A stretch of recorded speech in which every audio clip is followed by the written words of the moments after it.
lai ko ve ma so le tu ke sri ma so ka nei ro re ta atung la mani tu ra athen phala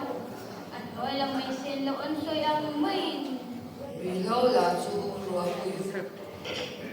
Rilau la chu ruang ui van o nang rin Dei ro te ko ve la asurin asuta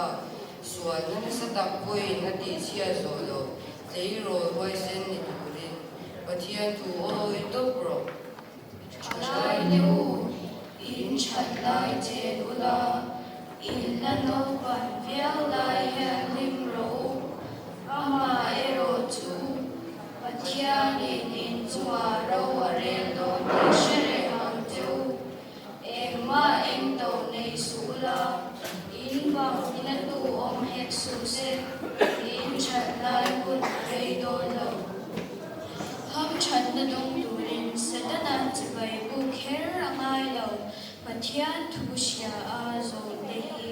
mi ham cha han le zo ke lehi enge ni o eng dang ni o pathian thoi mai hi Lau wang teu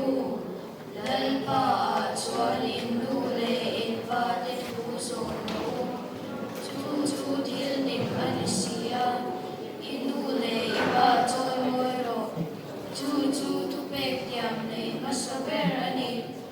Chu chuan ita na cha anga Le a hian i dam rei bokam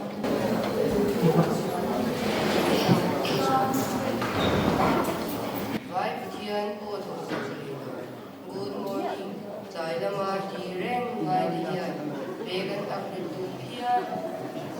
Zing thova tho chwa nei si lo khan chung de tho chwa sa rin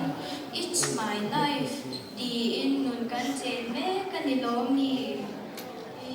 Ne na kan hom lai po ka ne thu hi kan pek chu ka. Tu boi na tho du lo chuan ei po ei su se.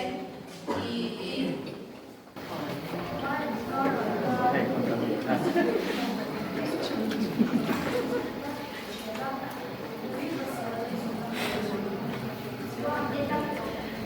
try